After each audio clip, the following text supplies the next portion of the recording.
traders, FX Pip Collector here. Today is Friday, November 1st, and I'm going to be analyzing the US dollar yen starting on the monthly, working my way all the way down to the 1 hour time frame for the full top-down analysis. But first, don't forget to check out my website, FXPipCollector.com, if you would like to get access to my swing trade signals, my daily members only live streams on Zoom, and my 34 video trading course are included for only $30 per month. So on the US dollar yen, we do have two options here. Either it's now an ABC to the last 5 waves up, which would probably look something like this, or maybe this really is the end of a wave 5 and this is going to be a 1, 2, 3, which would most likely stretch out to something like this. Notice that both options are exactly the same until you get to about this point through the third wave. So let's head down to the weekly time frame. On the weekly time frame, I'm definitely looking at this as an ABC, but like I said, it could be a 1, 2, 3. Right now, we're either in a wave B or a wave 2, and there's still no evidence that the B or 2 is over yet. Going down to the daily time frame. Now, on the daily time frame, this 178 and 161.8, which we already passed, has been my potential target for potentially maybe ending this wave B or 2, because I think this is an A. I think this is 3 waves of A, 3 waves of B, 5 waves of C.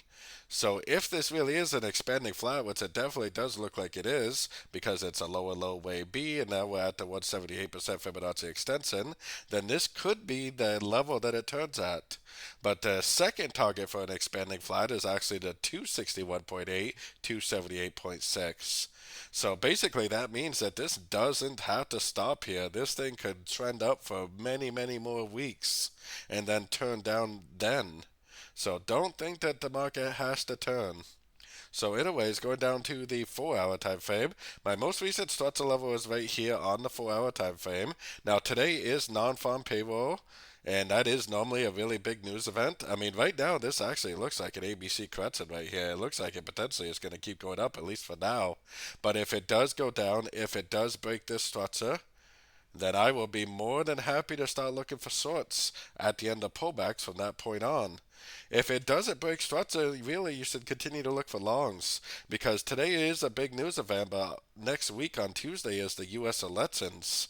That is going to cause a lot of volatility also. I mean, this thing could potentially just trend right up, and then next week it could go down.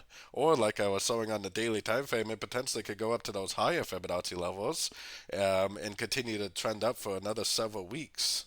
So anyways, going down to the 1 hour time frame, it totally looks like it's ending a correction.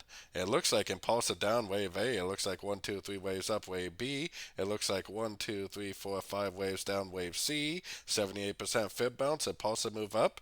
I'm kind of curious to see what the news does today. I mean, I would kind of expect the news to be negative for the dollar, causing this to go down and possibly making a break of structure. But honestly, the pattern is telling me up, and it kind of seems like it's going to continue up, at least go up and retest these highs right here. So, like I said, be very, very cautious. For me personally, I'm not looking for shorts until after we get the break of structure, because on the higher time frames, there's really no reason to think that this may not continue to trend to the upside for maybe several weeks or more.